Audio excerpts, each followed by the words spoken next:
보도록 하겠습니다. 마태복음 2장 13절부터 18절까지의 말씀입니다. 마태복음 2장 13절부터 18절까지의 말씀, 저와 여러분이 한 절씩 교독하고 마지막 절은 합독하도록 하겠습니다. 교독합니다. 그들이 떠난 후에 주의 사자가 요셉에게 현몽하여 이르되 헤롯이 아기를 찾아 죽이려 하니 일어나 아기와 그의 어머니를 데리고 애굽으로 피하여 내가 내게 이르기까지 거기 있으라 하시니, 요셉이 일어나서 밤에 아기와 그의 어머니를 데리고 애굽으로 떠나가 헤롯이 죽기까지 거기 있었으니 이는 주께서 선지자를 통하여 말씀하신 바 애굽으로부터 내 아들을 불렀다 함을 이루려 하심이라. 이에 헤롯이 박사들에게 속은 줄 알고 심히 노하여 사람을 보내어 베들레헴과 그 모든 지경 안에 있는 사내 아이를 박사들에게 자세히 알아본 그때를 기준하여 2살부터 그 아래로 다 죽이니, 이에 선지자 에레미야를 통하여 말씀하신 바 라마에서 슬퍼하며 크게 통곡하는 소리가 들리니 라헬이 그 자식을 위하여 애곡하는 것이라. 그가 자식이 없으므로 위로받기를 거절하였도다 함이 이루어졌느니라. 아멘. 네, 우리 주변에 있는 분들에게 이렇게 한번 인사드리도록 하겠습니다. 당신 때문에 오늘 하루가 굉장히 밝을 것 같습니다. 네.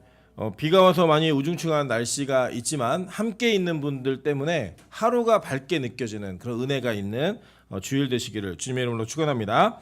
네, 오늘은 마태복음 12번째 강의 시간입니다. 2장 13절부터 18절까지의 말씀을 가지고 라마에서 통곡이 기쁨으로 라는 제목으로 하나님 말씀 증거하도록 하겠습니다. 여러분, 제가 계속 설명드렸다시피 이 마태복음은 예수님의 제자였던 마태가 자신이 가지고 있었던 환경들을 통해서 받은 은혜를 전달하고 있는 특별한 계시입니다. 그래서 이 마태는 원래 자기가 가지고 있었던 출신이 레위 지파 출신이었고, 그는 유대인이었기 때문에 유대인으로서 자신이 만난 예수 그리스도를 유대인들에게 전달하기 위한 서신서를 썼고, 그 편지가 바로 마태복음입니다. 이 마태복음은, 특히 이 마태는 예수님의 옆에서 사관처럼 예수님의 어록들을 많이 기록했기 때문에 이 예수님의 어록이 그래도 가장 비교적 좀 길고 정확하게 기록되어 있다라고 볼 수 있는 내용들은 마태복음에 많이 기록되어 있는 것들을 보게 됩니다. 더불어서 이 마태는 예수님이 유대인들이 기다리고 있었던 그 메시아가 맞다라고 하는 그 메시지를 자신의 동족들에게 전달하기 위해 노력을 했는데, 그 노력의 방법이 무엇이었냐면 구약에 예언되어진 말씀이 예수에게 어떻게 성취되었는가를 계속 이야기하고 가르쳤습니다. 이게 왜 중요하냐면 유대인들에게는 전통적으로 자신들이 기다리는 메시아가 이렇게 올 것이다 라고 하는 성경을 기준으로 한 확신이 있었어요. 그래서 그 확신을 이 마태는 구약 성경을 통해 유대인들에게 확인시켜주면서 그 확인을 통하여 내가 만난 예수가, 내가 믿고 있는 예수가 너희가 기다리고 있는 메시아가 맞다, 이것을 얘기하고 싶었던 겁니다. 그래서 우리 신약에 있는 많은 성도들은, 특별히 이 유대인이 아닌 많은 성도들은 이 마태복음이 가지고 있는 배경을 그대로 다 이해하고 받아들이기에는 좀 무리가 있습니다. 왜냐하면 우리가 일단 구약을 잘 몰라요. 그리고 이 구약적 배경에서 예수님을 기다리고 있던 자들이 어떤 마음과 태도로 기다렸는지 사실 그 부분도 우리 정확히 알 수가 없습니다. 뭐 예를 들자면 우리나라 사람들만이 가지고 있는 특별한 민족성이 있잖아요. 그래서 예를 들면 밖에 외국에서 한국 사람을 만나면 느끼는 동질감이 있습니다. 저도 이제 여러 번 이제 외국에 나가보다 보니까 그 외국에서 한국말을 쓰는 사람들을 만나게 되면요, 굉장히 반갑고요. 이렇게 그 태극기만 봐도요, 굉장히 뭉클뭉클한 감동이 있습니다. 그러니까 사실 한국에 있을 땐 별로 그런 거 없거든요. 그 우리 남자들이 대부분 그렇거든요. 평소에는 엄마를 뭐 아는 척도 안 하고 막 잔소리만 한다고 되게 싫어하다가 군대에 가면 엄마라는 단어만 나오면 눈물이 막 주르르 흐르는, 이런 것처럼 우리가 이제 우리 민족들만이 느낄 수 있는 동질감이 있는 그런 부분들이 사실 유대인들에게는 분명히 있었습니다. 그래서 유대인들은 자신들이 가지고 있는 배경 속에서 기다리는 메시아를 기다렸고, 그게 예수인지 아닌지 몰랐던, 그리고 아리까리했던 그 시대적 상황 속에서 마태는 구약을 기준으로 이 예수가 너희가 기다리는 메시아가 맞다, 이거를 계속 전달하는 겁니다. 그래서 오늘 여러분이 보시는 이 장면은 사실 이거 뭐 어렸을 때 뭐 크리스마스 선거 가면은 안 빠지는 장면 아닙니까? 그죠? 애굽으로 도망가고 막 별이 막 떠다니고 그랬고, 그 저도 기억이 나는 게 그 어떤 애가 별을 해가지고 머리에다가 별을 쓰고 이렇게 별을 왔다 갔다 하면 그 뒤를 동방박사, 그때는 세 사람 아니잖아요. 네, 세 사람이 막 쫓아다니면서 어디로 가나 이렇게 쫓았던 기억이 있습니다. 근데 사실 이제 그 내용들을 이렇게 쭉 보면 왜 도대체 그들이 별을 기다렸는지 별 보고 뭘 알았는지 사실 이거 잘 몰라요. 모르는데 중요한 건 뭐냐면 이 마태는 예수를 정확히 이해하고 있었던 제자였고 마태가 증거하고 있는 구약 배경의 예수 그리스도는 우리가 부인하거나 논쟁이 될 만한 사실이 아니라 하나님의 특별한 계시 속에서 주어진 내용이라는 것은 우리가 확신을 가질 수 있다는 거예요. 적어도 하나님의 말씀을 성경 자체가 하나님의 말씀임을 믿는 자들에게는. 자, 그렇다면 오늘 마태는 왜 도대체 예수님께서 굳이 헤롯을 피해서 애굽 땅으로 내려갔고 그 내려간 중에 그 예루살렘에 있었던 베들레헴에 있었던 많은 애들이 죽게 되었는가, 유아들이 죽게 되었는가, 이 사건을 왜 기록하고 있는가, 사실 그 내용들을 통하여서 마태가 이 사실을 통해 증거하고자 했던 것이 무엇이었나, 그 내용들을 한번 살펴보고 또 그렇게 마태가 해석하고 확신했던 내용을 따라오신 예수가 이 땅에 오셔서 하시는 일이 무엇이었는가를 이 성경을 통해 오늘 본문을 통해 같이 은혜를 나누는 그런 귀한 시간 되시기를 주님으로 축원합니다. 자, 먼저 여기 보면요, 예수님이 애굽으로 내려가시죠, 그죠? 이 내려가시는 장면은 사실 성경 속에서 예언되어져 있었던 내용입니다. 근데 그 예언이 어느 한 가지가 아니라 언약의 백성들에게 예언되어진 내용이었어요. 제일 먼저는 이스라엘 백성 전체가 애굽 땅으로 내려가게 될 것이다 라고 예언되어진 그 내용은 창세기 15장 13절부터 16절에 있습니다. 여호와께서 아브라함에게 이르시되 너는 반드시 알라 내 자손이 이방에서 객이 되어 그들을 섬기겠고 그들은 400년 동안 내 자손을 괴롭히리니 그들이 섬기는 나라를 내가 징벌할지며 그 후에 내 자손이 큰 재물을 이끌고 나아오리라. 너는 장수하다가 평안히 조상에게로 돌아가 장사될 것이요 내 자손은 4대 만에 이 땅으로 돌아오리니 이는 아모리 족속의 죄악이 아직 가득 차지 아니함이니라 하시더니 라고 이야기합니다. 자, 이 내용을 보면 하나님께서는 아브라함에게 무슨 말씀하셨냐면 너의 자손들이 400년 동안 타지에서 객생활하게 될 것이다 라고 얘기했어요. 사실 아브라함은 그게 애굽인지 몰랐습니다. 왜냐? 하나님은 그렇게 애굽이라는 나라를 지명해서 말씀하시지 않으셨거든요. 그러나 이 아브라함의 일생을 돌아보면 아브라함에게 주신 힌트들은 분명히 있었어요. 아브라함이 약속의 땅에 들어와가지고 처음 기근을 만났을 때 그가 갔던 땅이 어디였죠? 애굽이었습니다. 그래서 바로에게 자기 아내인 사라가 누이 동생이라고 속여가지고 사라가 바로의 아내가 될 뻔한 그런 사건이 있었잖아요.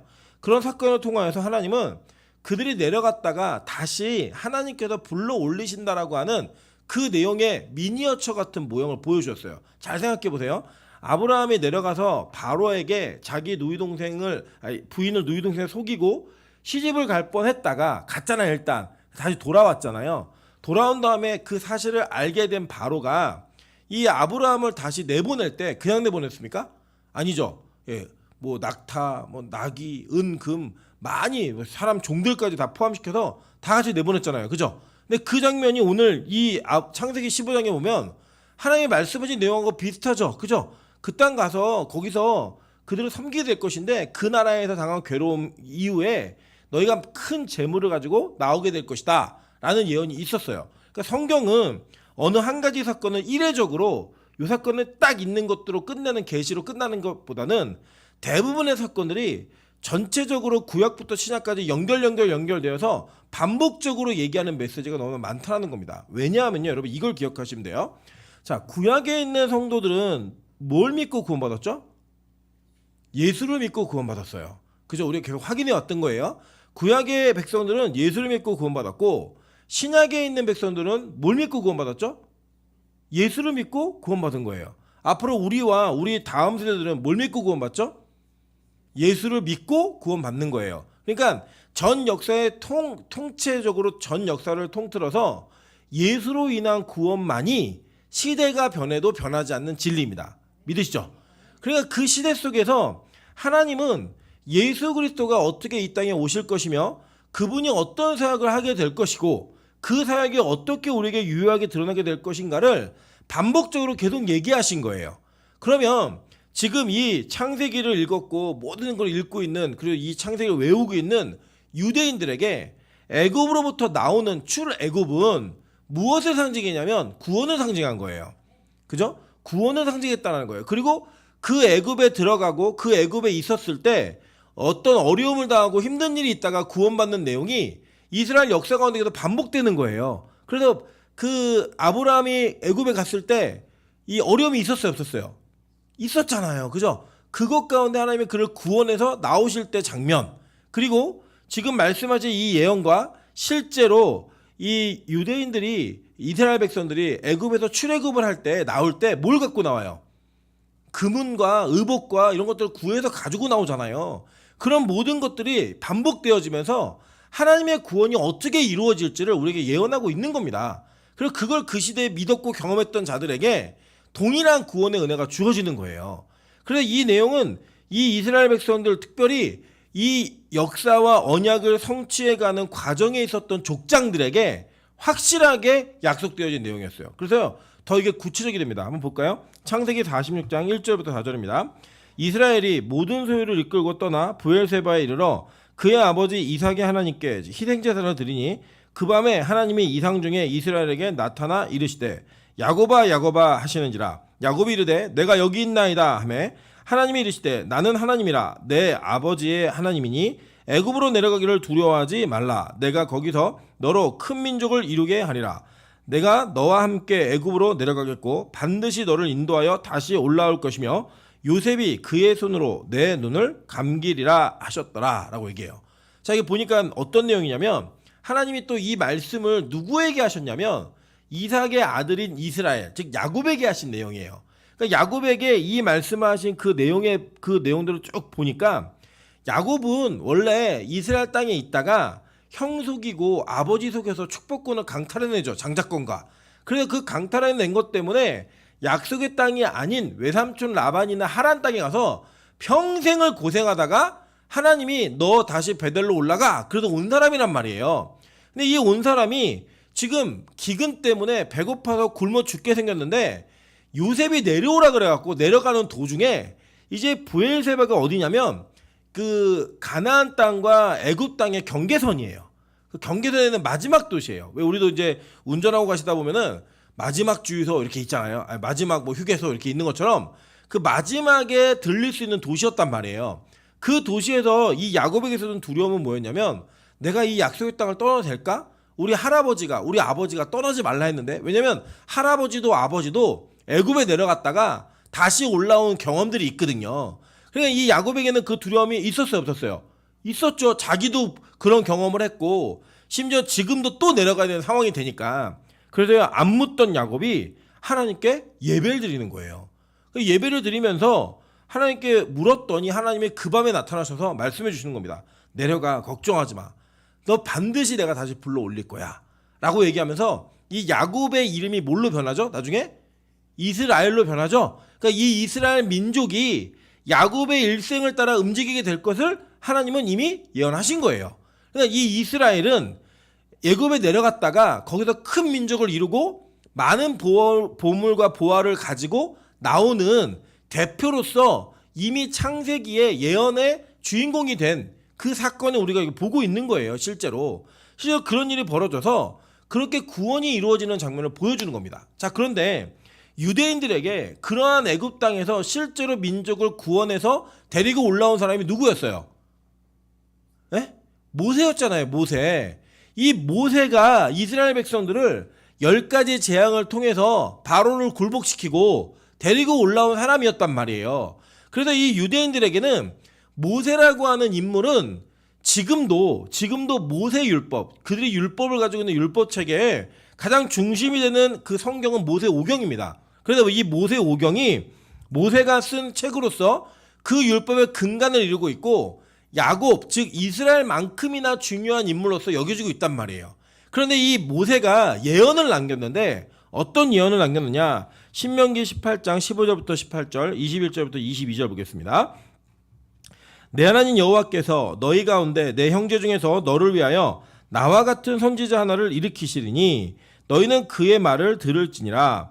이것이 곧 내가 총회 날에 호렙산에서 내 하나님 여호와께 구한 것이라. 곧 내가 말하기를 내가 다시는 내 하나님 여호와의 음성을 듣지 않게 하시고 다시는 이 큰 불을 보지 않게 하소서. 두렵건대 내가 죽을까나이다 하매 여호와께서 내게 이르시되 그들의 말이 옳도다. 내가 그들의 형제 중에서 너와 같은 선지자 하나를 그들을 위하여 일으키고 내 말을 그 입에 두리니 내가 그에게 명령하는 것을 그가 무리에게 다 말하리라 라고 얘기했어요. 자, 그러니까 지금 이게 어떤 장면이냐면 시내산에서 하나님의 율법 받을 때 그 하나님의 현현이 실제로 드러났단 말이에요. 구름 가운데 음성이 막 나팔소리처럼 들리고 번개와 우레와 화염으로 흑암으로 나타나신 그 하나님의 그 모습을 보고 그 음성을 들을 때 너무 무서웠던 거예요.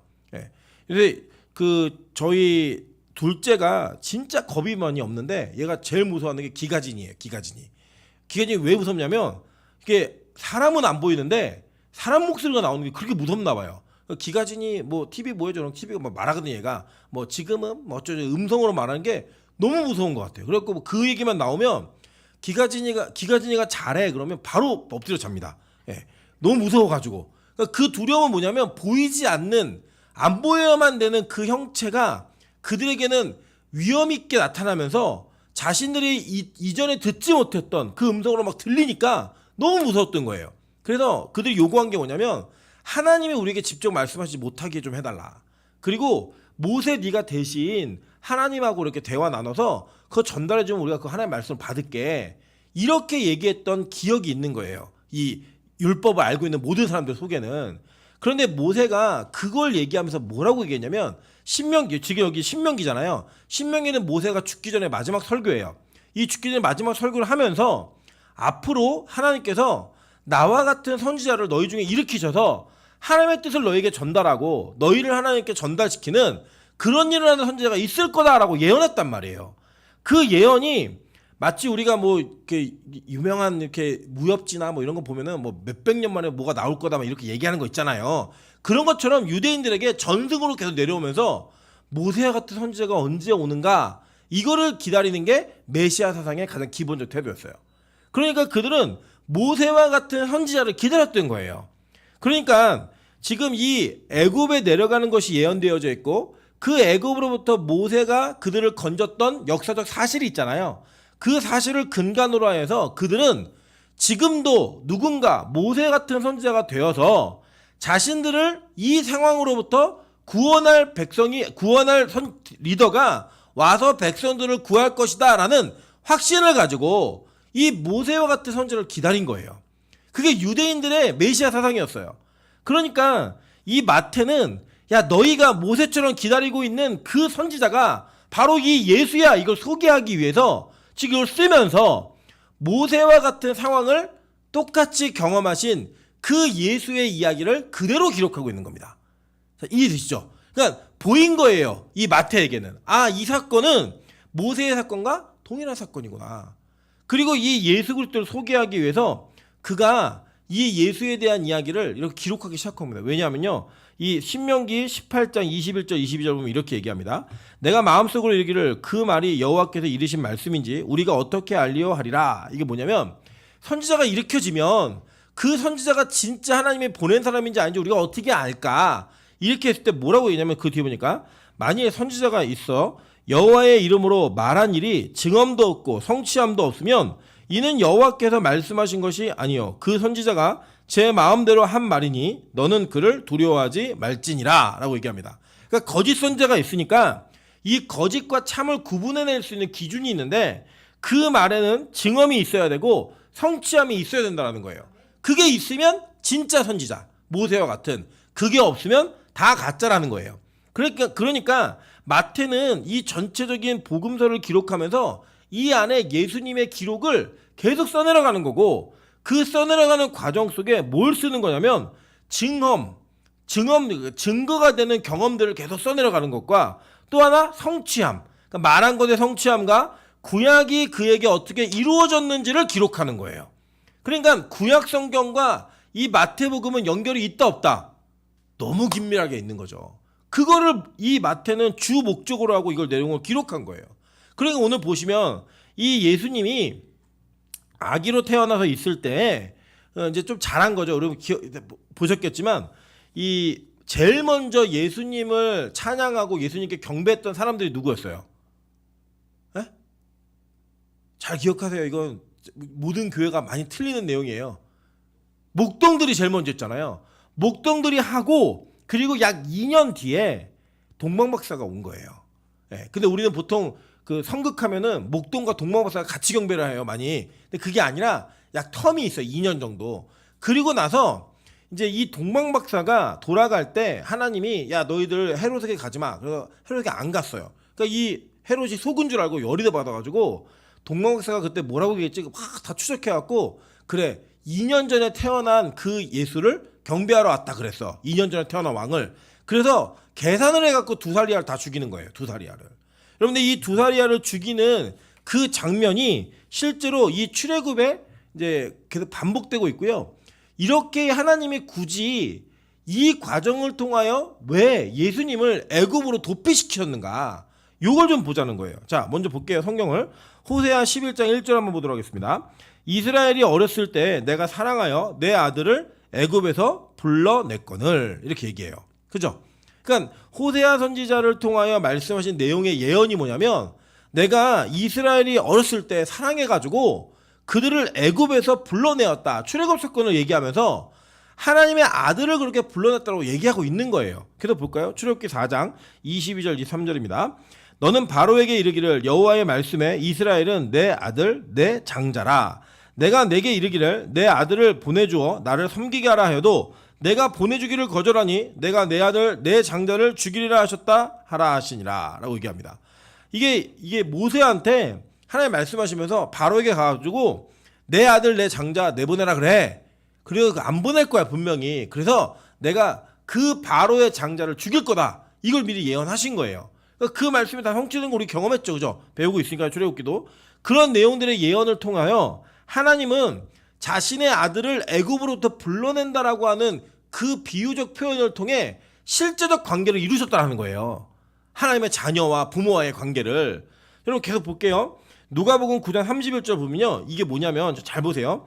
예수님이 변화산에서 있었던 일인데 누가는 굉장히 특별한 시각으로 이걸 기록합니다. 한번 볼게요. 이 말씀을 하신 후 8일쯤 되어 예수께서 베드로와 요한과 야고보를 데리고 기도하러 산에 올라가사 기도하실 때 용모가 변화되고 그 옷이 휘어져 광채가 나더라. 문득 두 사람이 예수와 함께 말하니 이는 모세와 엘리야라. 영광 중에 나타나서 장차 예수께서 예루살렘에서 별세하실 것을 말할세라고 얘기해요. 자, 여기서 보면요. 두 가지를 저희가 좀 집중하고 싶은데 하나는 8일쯤 되어요. 8일쯤. 여러분 8일 기억나시죠? 우리 교회는 이거 8일 계속 몇 번 다루었으니까 8일은 뭘 상징하는 거죠? 부활과 영원한 안식. 그죠? 완전한 안식을 상징하는 날짜였어요. 이 8일이 우리에게 적용된 게 뭐예요? 주일이잖아, 주일. 주일 예배가 이 8일에 적용된 거잖아요. 잘 기억이 안 나시는 분들은 이쪽에 있는 분들이 고개를 다 끄덕이셨으니까 이쪽에 있는 분들 물어보세요. 예배 끝나면 모르겠는 분들은. 자, 이 8일쯤 되어서 예수님이 부활하셨을 때 어떤 몸이 되시는 걸 보여주신 거예요. 지금 변화산에서. 그래서 아주 재밌는 단어가 있는데 여기 보면은 영광 중에 나타나서 장차 예수께서 예루살렘에서 별세하실 것을 말할세. 이 별세라는 헬라어 단어가 엑소더스라는 단어예요. 여러분 이 엑소더스가 뭐죠? 출애굽기의 헬라식 제목이에요. 네. 그러니까 예수님께서 출애굽하실 것을 말할세. 그러니까 예수님이 출애굽을 하겠다고 하는 그 출애굽에는 누가 포함되어 있는 거냐면 죄로부터 구원받아야 될 저와 여러분이 포함되어 있는 거예요. 그리고 그 출애굽 예수님의 죽으심과 부활을 통해 그들을 탈출시키는 것을 출애굽기가 이 처음의 모형으로서 역사적 사건으로 기록이 되었고 그것을 성취하시고 증거 있게 만드시는 분이 누구라는 거예요? 예수님이라는 거를 누구도 증거하는 거예요. 누가도 증거하고 있는 거라는 거예요. 여러분 이렇게 성경은 너무나 명쾌하고 분명하게 구약적 사건을 모티브로 하여서 그 사건이 신약에 어떻게 성취가 되었는가를 반복적으로 계속 우리에게 가르쳐주고 있다는 거예요. 계속. 그래서 그 증거로서 계속 이게 드러나는 겁니다. 계속 볼게요. 자, 사내 아이들이 죽는데 이 남자애들이 어떻게 죽어가나 한번 볼게요. 출애굽기 1장 15절부터 17절 22절입니다. 애굽왕이 히브리 산파 시브라라 하는 사람과 부하라 하는 사람에게 말하여 이르되 너희는 히브리 여인을 위하여 해산을 도울 때 그 자리를 살펴서 아들이거든 그를 죽이고 딸이거든 살려두라. 그러나 산파들이 하나님을 두려워하여 애굽왕의 명령을 어기고 남자 아기들을 살린지라 라고 얘기해요. 자, 보니까 지금 왕은 아기들을 죽이려고 그랬죠. 남자 아기들을 죽이려고 했고 그 죽이려는 명령을 받은 그 자들은 누굴 두려워해요? 하나님을 두려워해서 왕의 명령을 어기죠. 그리고 그 어김을 통해서 남자아이들이 살아나게 되는 거예요. 지금도 헤롯이 왕이 동방 박사들에게 명령했잖아요. 너희들 그 경배하고 돌아와서 나한테도 그 왕이 어디서 태어나는지 알려줘 라고 얘기를 했는데, 이 동방박사들이 누굴 두려워하여서 이 왕을 거절해요? 하나님을 두려워하여서 다른 길로 갔단 말이에요. 그러니까 그 내용을 통해서 누가 살아나는 거예요? 아들이 살아나는 거잖아요. 그 예수인 아들이 살아나게 되는 거예요. 그러니까 이게 그대로 포개지는 장면인 거예요. 그걸 설명해 주는 겁니다. 또 하나 볼게요. 22절 볼게요. 그러므로 바로가 그의 모든 백성에게 명령하여 이르되 아들이 태어나거든 너희는 그를 나일강에 던지고 딸이여거든 살려두라 하였더라 라고 얘기합니다. 자, 여기도 보면은 실제로 이 모세는 그 죽음으로부터 스스로를 지켰어요? 그게 아니었죠. 어떻게 했어요? 바로가 명령했는데 죽여야 되는데 그 부모가 태어나서 너무 잘생겨갖고 석 달을 숨기고 있다가 더 이상은 숨기지 못하겠으니까 이 아이를 데리고 애굽에 있는 애굽의 여왕이 목욕하는 곳에 갖다 두잖아요. 애굽의 바로의 공주가 거기 갖다 뒀고 이게 거기서 살게 되잖아요. 애굽으로 인해 살게 되는 거예요. 지금 그래서 그 이름이 뭐예요? 물에서 건진 자, 모세가 되는 거예요. 모세라는 이름의 뜻이 그 뜻이거든요. 그 장면처럼 지금 그 아이를 낳은 엄마인 마리아가 지금 예수를 데리고 요셉과 함께 어디로 가는 거예요? 애굽으로 가는 거잖아요. 애굽으로. 그 애굽에 가가지고 이 아이가 살게 되는 이런 일이 벌어지는 거예요. 그러니까 이 모세도 애굽에서 핍박을 당했을 때 먼 나라 도망간 게 아니라 애굽에서 살았죠. 그죠? 그 애굽으로 인해 살게 된 것처럼 지금 예수도 그 죽음 속에서 어디서 살게 되는 거예요? 애굽에서 살게 되는 거라고요. 그냥 이 그림이 이렇게 쏙 포개지는 거예요. 그 요거는 성경에 이미 계시록에도 전체 하나님이 이 인류 역사를 그려주면서 뱀의 자손과 여자의 후손이 어떻게 싸우게 되는가를 설명을 이미 해놓으셨어요. 큰 그림 한번 볼까요? 계시록 12장 3절부터 5절입니다. 하늘에 또 다른 이적이 보이니 보라 한 큰 붉은 용이 있어 머리가 7이요 뿔이 10이라. 그 여러 머리에 7 왕관이 있는데 그 꼬리가 하늘의 별 3분의 1을 끌어다가 땅에 던지더라. 용이 해산하려는 여자 앞에서 그가 해산하면 아이를 삼키고자 하더니 여자가 아들을 낳으니 이는 장차 철장으로 만국을 다스릴 남자라. 그 아이를 하나님 앞과 그 보좌 앞으로 올려가더라. 이게 누구예요? 예수죠. 이 여자는 누구예요? 교회잖아요. 우리 이미 다 배우셨잖아요. 그죠? 계시록을 배워놓으니까 이렇게 성경이 쉬운 거예요. 이 큰 그림이 요한이 전체 이스라엘 역사와 성경의 역사 전체를 꿰뚫어서 계시를 보는 거예요. 본 것과 지금 창세기부터 계속 진행되어진 역사 속에서 이 사건이 반복이 되는 거예요. 반복이 계속. 그리고 어떤 일로 반복되느냐?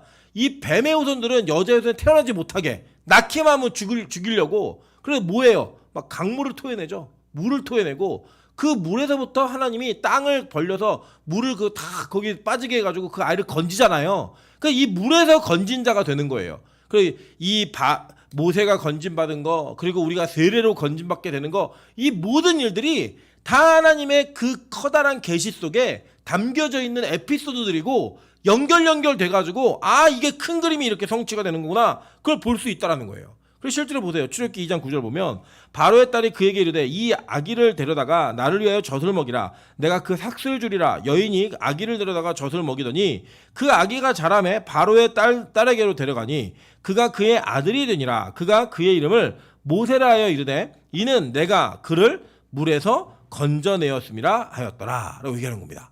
자, 그러니까 지금 이 장면의 계속된 반복이 뭘 얘기하는 거냐면 예수가 모세가 예언한 내 후에 나와 같은 선지자가 되는 거야 라는 거를 유대인들에게 계속 설명하는 거예요. 지금 마태가.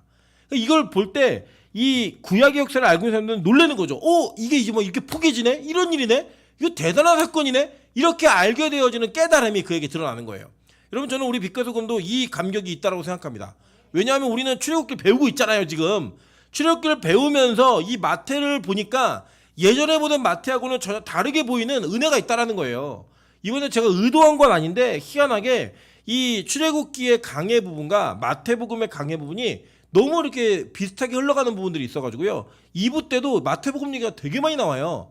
이런 하나님의 성경은 이렇게 짝이 맞아요. 진짜로 너무 정교하게 딱딱딱 맞아 들어가고, 왜 우리가 여러분 아시지만 그 퍼즐 같은 거나 이런 거 하면은 되게 많이 막 조각이 있는데 그걸 맞추다 보면 마지막에 하나 남은 그 조각을 딱 꼈을 때 완벽한 그림이 딱 이루어지잖아요. 그것처럼 성경이 그렇게 우리에게 주어져 있다라는 거예요. 이걸 맞추면 여러분 진짜 믿음 생깁니다. 그러니까 제발 이렇게 성경을 기준으로 이게 신앙을 가지셔야지 뭐 나에게 좋은 일이 있고 나쁜 일이 있고 뭐 감정적으로 내가 뭐 기쁨이 있고 이런 걸로 자꾸 신앙의 근간을 만들어 놓으시면요 반드시 무너집니다. 언젠가는요. 우리 항상 기쁘지 않거든요. 그 얼마나 항상 안 기쁘면 성경이 항상 기뻐하라고 명령했겠어요. 예, 자연스럽게 되는 거면 명령해요. 성경에서 죄를 지어라 이런 말을 안 하잖아요. 우리 자연스럽게 죄를 지니까. 여러분 그게 얼마나 힘든 일인데요. 그래서요 말씀을 기준으로 자꾸 믿음을 가지셔야 돼요. 계속 볼게요. 출애굽기 3장 7절부터 10절입니다.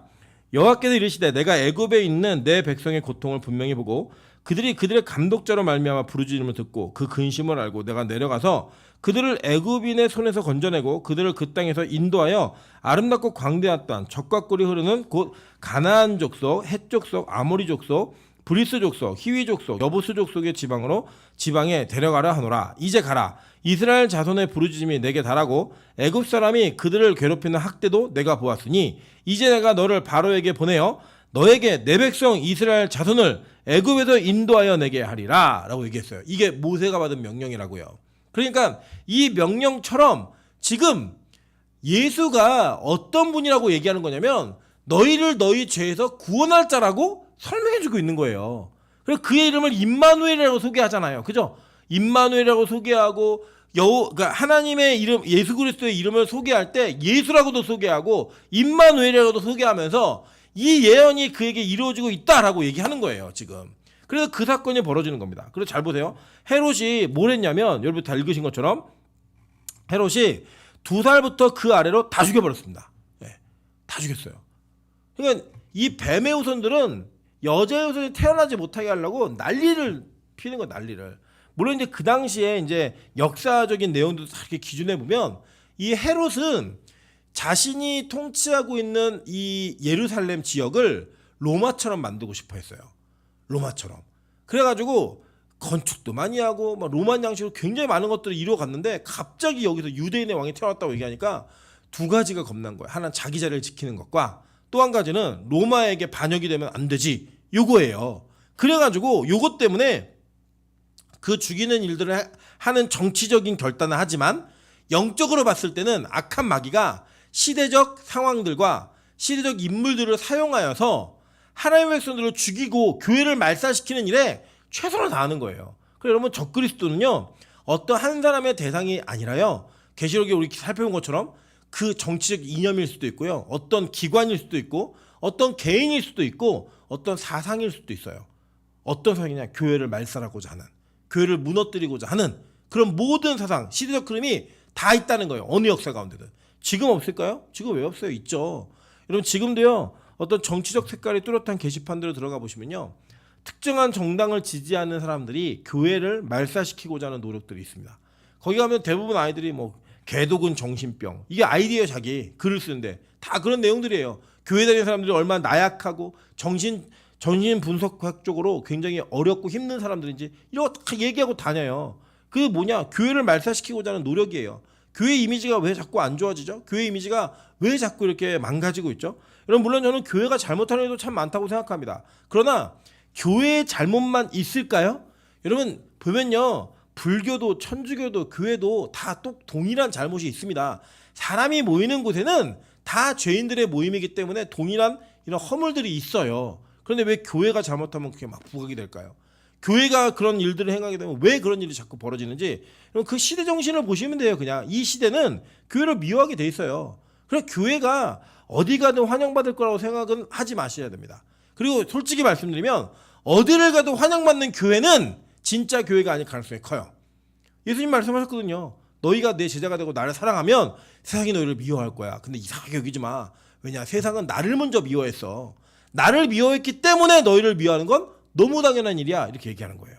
그러면 혹시라도 직장 생활을 하거나 사회 생활을 하거나 이 세상에서 누군가를 만나시는데 사람들이 여러분을 다 좋아만 하고 싫어하지 않는다? 여러분은 한 가지는 분명해요. 여러분이 예수님 같은 분이어서 그것을 다 변화시키셨든지 아니면 여러분이 예수님과는 상관없는 사람처럼 세상을 살고 있든지 둘 중에 하나예요.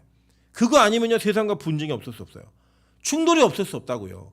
여러분 그래서요 교회는 그런 사명을 가지고 태어난 존재들이기 때문에 어차피 핍박당하고 핍박하고 이런 일들이 계속 주고받는 역사적 사실이 있는 거는요. 그냥 지극히 당연한 일이에요. 당연한 일. 이상하게 생각하지 마세요. 뭐 예수 믿으니까 너무 힘들어요. 당연히 힘들어요. 여러 번 힘든 게 아니라 역사적으로 다 힘들었어요. 예수 믿는 사람들은. 진짜 신앙이 있는 사람들은 다 힘들었다고요. 그게. 그런 내용들이 있었다라는 거예요. 그런데 분명한 건 뭐냐. 하나님이 그곳으로부터 우리를 건지신다라는 거예요. 그 건지심이 약속되어 있는데 오늘 뭘 얘기하냐면 한번 볼게요. 뒤에 보니까 17절입니다. 이에 선지자 예레미야를 통하여 말씀하신 바 라마에서 슬퍼하며 크게 통곡하는 소리가 들리니 라헬이 그 자식을 위하여 애곡하는 것이라. 그가 자식이 없으므로 위로받기를 거절하였도다 함이 이루어졌느니라 라고 얘기합니다. 많은 분들이 이 내용이 뭔지 잘 모르십니다. 모르는 게 당연합니다. 이거는 굉장히 큰 알레고리컬한 내용이기 때문에 이 내용들 제가 지금부터 설명을 좀 드리도록 할게요.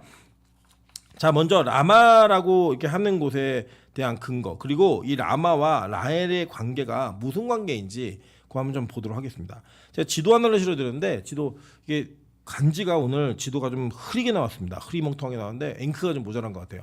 자, 보시면 그 맨 윗부분, 왼쪽 부분 맨 윗부분은 세겜이라고 보이시죠? 그죠? 깃발 하나 꽂혀 있는데 거기서부터 쭉 밑으로 내려오면 베델이 보이고 알론바굿이 보여요. 그죠? 보이세요? 네, 그리고 그 밑에 조금 내려오시면 라헬의 죽음이라고 되어 있는 그 지역이 있습니다. 보이십니까? 여기가 바로 어디냐면 이 지역 자체가 그 베들레헴 에브랏이라고 얘기하는 베들레헴 근처예요. 그리고 이제 이 에브랏 자체가 지금은 분리되어져 있지만 고대에는 에브랏이 곧 베들레헴이었어요. 예, 이 베들레헴이에요. 그리고 그 밑으로 쭉 이게 내려가면은 베들레헴이 보이고 마모레가 보이고 헤브론이 보여요. 보이세요? 예. 요 도상에 있는 이 도상의 길에서 라헬이 누굴 낳다 죽느냐? 베냐민을 낳다 죽는 거예요. 예. 베냐민을 낳다 죽어서 이 죽음 속에서 무언가 의미가 있는 것처럼 지금 여기 얘기를 하는 거예요. 지금 이 성경 자체가. 이 라마라고는 지금 바로 여기거든요. 근데 보니까 이 라마가 정확히 어딘가 봤더니 여호수아 18장 25절에 보면요. 이 베냐민 지파 땅의 목록을 나열할 때 기브온과 라마와 부에롯과 이렇게 얘기를 해요. 그러니까 이게 라마는 누구의 땅이냐면 베냐민의 땅이에요. 이 땅 자체는. 자, 그리고 이 사무엘상 10장 2절에 보면요. 이렇게 얘기합니다. 내가 오늘 나를 떠나가다가 베냐민 경계 셀사에 있는 라헬의 묘실 곁에서 두 사람을 만나리니 라고 얘기합니다. 그러니까 구약에 나타내는 셀사라는 동네 자체도 이 범주 안에서 지금 얘기하는 라마에 속해져 있는 지역이었다는 거예요. 근데 이 지역이 어떤 지역이냐면 지금 여기 보시면 예루살렘하고 그리고 이 라마하고 그 중간에 동서로 나는 길이 있어요. 길이. 그래서 이스라엘 백성들이 포로로 끌려갈 때 요 길로 다 끌려가는 거예요. 그러니까 이게 뭐라 얘기하면 골짜기예요. 골짜기. 꼭 파인데 밑에 부분에 길이 있고 그 산 꼭대기 양쪽 그 골짜기 꼭지점 부분에서 라마에서 이렇게 보면 다 보이는 거예요. 그 밑에가 다 보이는 거예요. 근데 왜 이 라마에서 라헬이 울고 있다라고 얘기를 하느냐? 자, 볼게요. 먼저 라헬은 우리나라의 국모는 누구죠? 명성황후라고 얘기하지 마세요. 역사를 모르시는 분이. 명성황후는 나라를 망친 주범입니다. 주범. 예, 그냥 일본 사람, 물론 우리는 욕할 수 있지만 일본 사람들이 죽인 건 잘못한 거죠. 근데 어쨌든 이 명성황후는 국모는 아니에요. 근데 이스라엘의 국모는 누구냐면 라헬이에요. 라헬. 왜 라헬인가 이렇게 보시면 돼요. 왜 그러냐면 실제로 북이스라엘의 대표 지파가 어디였죠? 북이스라엘. 에브라임이었다고. 에브라임. 근데 에브라임은 누구 아들이에요? 요셉의 아들이었죠. 그죠? 근데 요셉의 어머니는 누구예요? 친모. 라헬이었잖아요. 라헬. 이 북이스라엘 전체를 대표하는 에브라임 지파의 엄마가 라헬이었어요. 그리고 이 유다 지파, 그러면 여러분은 유다 지파가 유다로만 이루어진 줄 아시는데 그게 아니고요. 유다 지파는 유다하고 베냐민 지파로 이루어져 있습니다. 이 베냐민은 누구 아들이에요? 라헬의 아들이에요. 그러니까 이 베냐민, 밑에 지역에 있는 베냐민하고 위에 남쪽에 있는 베냐민과 북쪽에 있는 에브라임의 친모가 누구예요? 라헬이었다고요. 그러니까 이 두 나라가 같이 망해가지고 같이 끌려갈 때 이 두 아이가 망해서 완전히 나라가 이게 망해가지고 끝나서 끌려가는 그 모습을 라헬이 보면서 운다라는 표현을 한 거예요. 그 이 라헬의 묘실이 그들이 끌려가는 그 길목에서 그 다 볼 수 있는 그 묘실에서 그 길을 다 볼 수 있고 길에서도 그 묘실이 보이는 이런 일인 거예요. 그러니까 역사적으로 실제로 끌려갈 때 그들이 거기를 끌려간 거예요. 쭉 끌려가면서 라헬의 묘실 앞을 지나간 거예요. 그냥. 그러니까 라헬이 그걸 보고 울고 있는 모습, 그 내용을 지금 이 예레미야가 예언을 했고 예레미야가 예언한 내용이 지금 자식을 잃은 베들레헴에 있었던 그 예루살렘에 있었던 모든 여인들의 그 슬픔을 대변하는 대표로서 이게 상징대로 나타나는 거예요. 자, 그런데 한번 생각해 볼게요. 지금도 예를 들면 이제 이거는 좀 정치적인 내용이 아니라 그냥 실제적 내용을 말씀드린 거예요. 우리 어머니들은 좀 이해하실 거라고 생각해요. 그 뭐 세월호 때 많은 아이가 죽지 않았습니까? 단원고에서. 이제 우리는 이제 기억 속에서 많이 잊혀졌죠. 많이 잊혀지기도 했고 그 사실이 어떤 분들에게는 아 맞다 그런 일이 있었지 이렇게 생각나는 분들도 계시겠지만 실제로 그때 아이들이 죽음을 당했을 때 그들의 친부모들은 그 내용을 잊을 수 있을까요? 그걸 어떻게 해줘요 그걸요. 여러분 사실 어린아이가 죽을 때 더 슬픔도 크겠지만 사실은 사람이 왜 슬픈 거냐면 그 없는 사람과의 추억이기 때문에 슬픈 거 아니에요? 여러분 예를 들어 한번 생각해 보세요. 우리 남녀도 마찬가지겠지만 이 2달 만나고 헤어진 애들은 안 슬퍼요. 누가 슬프냐면 4년 5년 만나는데 헤어진 애들이 슬픈 거지 2달 만나고 안 슬퍼요. 1교시에 만나도 7교시에 헤어진 애들은요 눈물조차 나지 않아요. 기쁠 수도 있어요. 아유 큰일 날 뻔했다 이러면서 막 기쁠 수도 있거든요. 이 추억이 있으면 되게 슬픈 거예요 굉장히. 그래서 우리는 잊으라고 어떤 사람들이 잊으라고 얘기할 수 있지만 그 부모들은 평생 못 잊는다 생각해요. 저희 아내가 그런 말을 하더라고요. 저희 아내가 예전에 자기 처녀일 때는 막 세월호 막 이렇게 막 아우 슬프다 이렇게 있었지만 그 부모들이 계속 그걸 가지고 얘기하는 이태원 사태도 마찬가지죠. 계속 그거 갖고 얘기하는 그런 걸 보면 이해를 못했었는데 자기가 아이를 낳고 보니까 아이를 낳고 난 다음에 편지라는 영화가 있대요. 그 세월호 부모님들을 이렇게 모티브로 한 영화가 있는데 그걸 보는데 그렇게 눈물이 나가지고 볼 수가 없었다고 그런 얘기를 하더라고요. 자기 입장에 되면 그거 모르는 거죠. 알 수가 없는 거죠. 죽은 자식은 절대로 어떠한 말로도 그 상처가 치유되지 않습니다. 예, 저도 사실 목사가 되어서 장례를 이렇게 막 다니다 보면 이렇게 여러 가지 장례들을 만나게 됩니다. 이게 제 나이치고는 장례를 참 많이 다녔었는데 이 장례를 가면요 제일 그래도 편안한 데가 어디냐면 예수 믿고 천수를 누리다가 돌아가신 분들이에요. 뭐 90세 이상 이런 집 장례는요 그 뭐 발이 나시고 이럴 때는 조금 눈물이 나고 울어도 전체적 장례 분위기가 밝아요. 네, 그래도 그걸 호상이라고 얘기하죠. 다들 얘기하는데 제일 어려운 장례가 어떤 장례냐면 아이가 죽은 장례예요. 부모님이 그 유가족이 되셔갖고 있는 장례는요 무슨 말을 해도 위로를 할 수가 없고 그냥 그때는 같이 울어주는 거 외에는 아무것도 없어요. 아무것도 할 수가 없는 그런 상태가 되더라고요. 제가 한 3번 정도를 경험했는데 와, 그 정말 못 견디겠더라고요. 제가 실제로 가르쳤던 제자도 백혈병으로 일찍 죽는 바람에 부모님이 이렇게 너무 우시는 걸 봤는데 뭐 어떻게 할 수가 없어요. 그냥 우는 거 같이 뭐 천국에 대한 소망 물론 전달하지만 그 당시에 그 실제적 상황에서는요 어떤 것도 위로가 안 되는 거예요. 그러니까 지금 얼마나 많은 부모가 그랬겠어요. 그때 당시에 애기 낳는 것도 힘들었지만 낳은 아이들이 돌을 지나는 게 얼마나 힘들었습니까? 옛날에 왜 돌잔치 많이 했냐면 애들이 너무 죽으니까 1년이 지나면 아 이제 안 죽겠구나 그래서 돌잔치 한 거잖아요. 근데 2살 정도면 아 이제 이 아이는 잘 크겠구나라는 안도감에 들어갔을 때 이 헤롯의 주도로 그 아이들이 막 다 죽어간 거예요. 그러니까 이 부모들의 슬픔이 얼마나 컸겠어요. 그럼 마찬가지죠.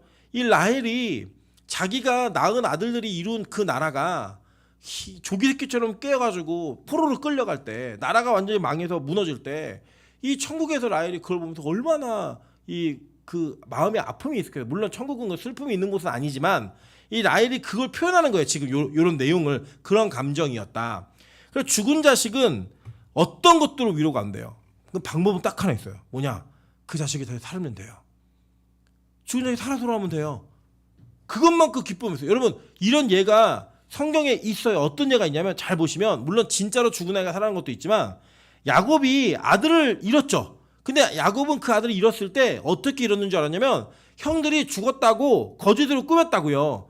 야곱은 죽었는 줄 알았어요. 이 요셉이. 근데 그 아이가 살아있다는 소식을 들었을 때 죽은 아들이 다시 살았다라는 표현을 해요.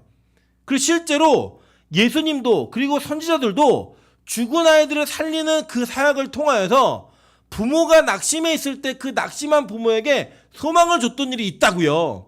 근데 지금 오늘 이 라마라고 하는 그 지역에서 이런 일이 벌어졌고 베들레헴과 예루살렘 근처에서 벌어진 이 사건이 성경의 예언 속에 구약 속에서 여기서 무슨 일이 벌어질 거라는 이야기를 계속해요.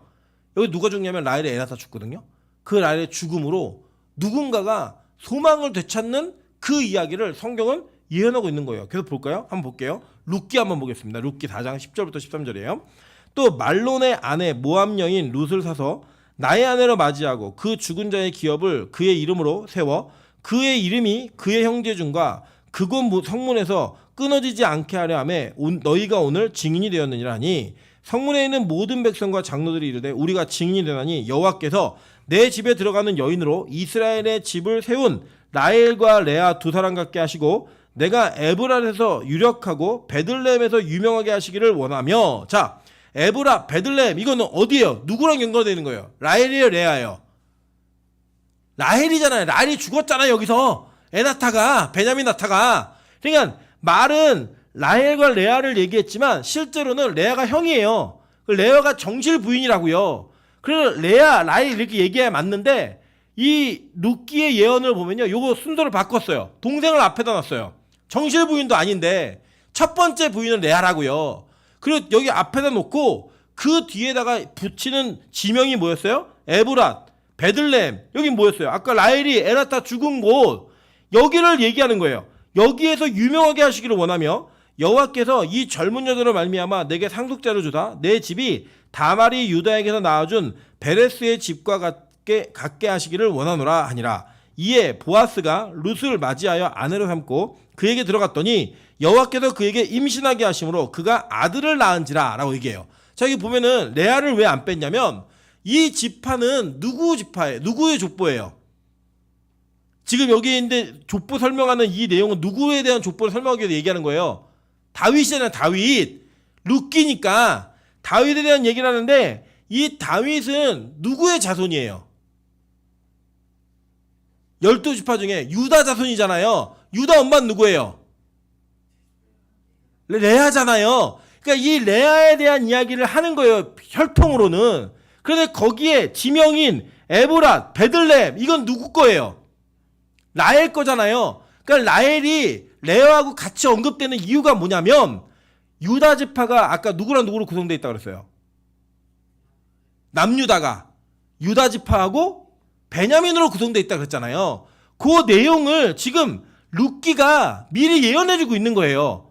이 혈통적 내용과 지명적 내용이 두 사람에게 합해져가지고 이게 이루어진다라는 거를 보여주고 있는 거예요. 지금 잘 따라오고 계세요? 이게 누가 아는 거냐면 이거는 유대인들은 그냥 듣는 즉시 알아요. 뭔지 듣는 즉시 아는 거예요. 예.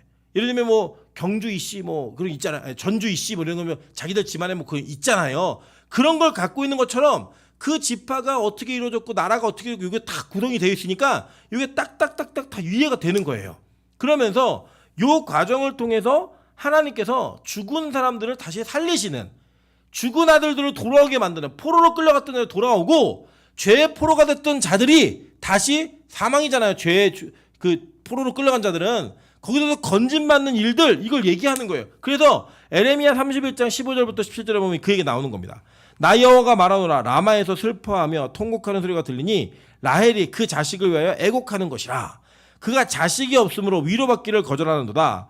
나 여호와가 이같이 말하노라 내 소리를 금하여 울지 말며 내 눈을 금하여 눈물을 흘리지 말라. 내 일에 가품을 받을 것인즉 그들이 그 대적의 땅에서 돌아오리라. 여호와의 말이니라. 나 여호와가 말하노라 너의 최후 소망이 있을 것이라. 너희 자녀가 자기들의 경내로 돌아오리라. 원래 이 예레미야의 예언은 이렇게 돼 있다고요. 이거를 마태는 축약했지만 이 축약한 내용을 다 안다고요. 사람들은 이해되시죠? 무슨 말인지. 우리는 예를 들어 어렸을 때부터 애가 좀 이렇게 뭐 특별나요. 그럼 우리는 뭐라고 얘기하면 아우 떡잎부터 알아본다더니 이렇게 얘기하면 다 알았잖아요. 원래는 원래 풀 센텐스는 뭐예요? 전체 문장은 될성 싶은 나무는 떡잎부터 알아본다 이거잖아요. 근데 그냥 이제 떡잎이 달라 이렇게 얘기하면 뭔지 다 아시잖아요. 그것처럼 이 한마디만 하면 그 뒤에 뭐가 있냐면 울지마, 라헬, 네 자녀들이 포로로 끌려가고 자식이 없어서 위로받기를 거절하고 이렇게 있지만 울지 마. 반드시 내가 가품이 있어서 그 자녀들을 다시 경내로 돌릴 거야. 이게 있었다고요. 그 내용에 붙어있는 내용이에요. 그러니까 지금 예수님의 탄생과 예수님이 돌아오실 것, 그 모든 것들을 포함하여서 이 마태복음 2장에 요 내용을 얘기하고 있는 건 그 죄 포로로 끌려간 죽은 백성들을 예수로 하여금 다시 다 돌아오게 한다라는 의미가 담겨져 있는 거라고요. 이해되셨습니까? 네, 이게 이해되시면 이제 신약이 열리기 시작하는 거예요. 구약을 아시는 분들이 신약이 열리는 거예요.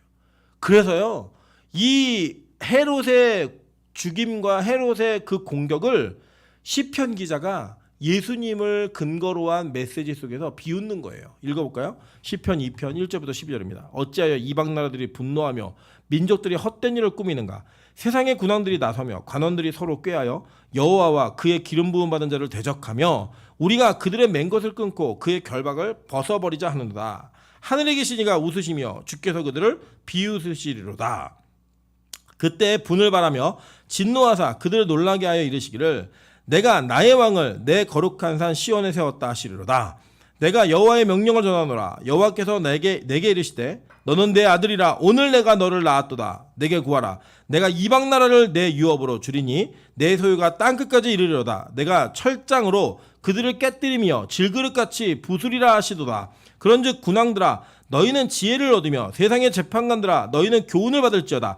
여호와를 경외함으로 섬기고 떨며 즐거워할지어다. 그의 아들에게 입맞추라. 그렇지 아니하면 진노하심으로 너희가 길에서 망하리니 그의 진노가 급하심이라. 여호와께 피하는 모든 사람은 다 뭐가 있대요? 복이 있도다 라고 얘기하면서 이 예수로 말미암아 이 땅 가운데 죄인들에게 어떻게 복이 임할지를 예언해주는 이 내용이 바로 오늘 여러분 읽으신 내용인 거예요. 그래서 구약의 예언들이 지금 예수에게 다 성취되고 있음을 보여주고 있는 겁니다. 그러니까 여러분 유대인들, 구약을 하는 유대인들이 이거 읽으면서 깜짝 놀라는 거예요. 그 예언이 이거였어? 그게 이 말이었어? 깜짝 놀라는 거예요. 여러분도 언제 놀라시냐면 선생님이 시험 문제 나온다고 얘기했는데 여러분 기억이 안 나다가 그 문제 풀이를 해줄 때 너네 그 언제 얘가 얘기해 준 거 알지? 그럼 맞다 그때 얘기했는데 이 얘기 기억나시죠? 그런 경험이 있으시잖아요. 똑같은 거예요. 구약의 백성들이 구약을 알고 있었고 신약의 백성들도 구약을 알고 있었는데 그들이 이게 예수에 관한 말씀인지 몰랐다고요. 몰랐는데 마태가 쓴 거를 보니까 이거 딱 맞는 거네. 이거 예수님 이야기네. 예수님 진짜 메시아네. 느낀 거예요. 그래서 여러분 저는요 여러분이 구약 설교를 좀 더 집중해서 들으시길 바라요. 왜냐? 그래야 신약의 예수 그리스도를 철저하게 신뢰하며 믿을 수 있는 믿음의 근거들이 생긴다는 거예요. 여러분 그래 절대 그럼 예수님 부인할 수 없습니다. 안 해요. 확실하거든요. 제자들이요 이거 믿고 난 다음에요 지들 목숨이 다 끊어지는 순간까지 예수님 절대 부인 안 했어요. 어떤 누구도. 그게 여러분 진짜 믿음인 거예요. 저는 우리 빛과 소금교회가 믿음 있기를 소망합니다. 그 믿음은 뭐냐? 여러분 오늘 메시지는 이거예요. 라마에서 통곡이 있었어요. 라헬이. 그 통곡이 뭘로 바뀌어요? 기쁨으로 바뀌는 거예요. 여러분 한번 생각해 보세요. 그냥 살아있는 자식이 집에 그냥 뒹굴뒹굴 있고 막 이러니까 아이고 뭐 저는 뭐 일도 안 하고 뭐 막 속색이고 막 열받고 막 이러시잖아요. 근데요 그 아이가 죽을 뻔했다 살았다고 한번 생각해 보세요. 아니면 병원에서 죽었다고 얘기했는데 살았다고 한번 생각해 보세요. 여러분 그 아이에 대한 기쁨이 있으시겠어요? 없으시겠어요? 너무 크죠. 뭘 안 해도 그냥 기쁜 거 아니에요? 그냥 있는 것만으로도 기쁜 거 아니에요? 여러분이 하나님께 그런 존재라고요. 우리가 그런 존재라고요.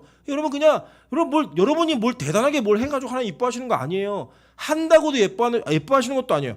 하나님이 얼마나 영광이 크신 분이고 그 영광 자체이신 분인데 여러분이 전교 1등하는 걸로 영광 받으시겠고 여러분이 돈 버는 걸로 영광 받으세요. 그런 분 아니에요. 그런 영광 안 돌려도 그분은 영광스러운 분이에요. 그분 자체는. 다만 여러분은 죽었던 백성이라고요. 다. 우리는 죽었던 자식이에요. 다. 근데 그 죽었던 자식들이 예수로 말미암아 돌아올 때 그것은 그 기쁨은 어떤 것과도 바꿀 수 없는 기쁨이 되는 거예요. 여러분 하나님께 여러분 그런 존재라니까요. 지금 마태가 그 소개하고 있는 거예요. 니들 그렇게 통곡에서 기쁨으로 변화되어질 때 사는 존재들이야. 그게 바로 믿음인 거예요. 그게 부르심인 거예요. 여러분 저는 우리 빛과 소금 교회가 그 믿음을 갖고 일어서는 교회 되기를 소망합니다. 그 은혜로 말미암아 하나님께 나아가는 영광이 있는 성도 되시기로 주님으로 축원합니다. 같이 우리 찬양으로 기도하며 나가도록 하겠습니다. 우리 나의 한숨을 바꾸셨네. 이 찬양이 좀 이게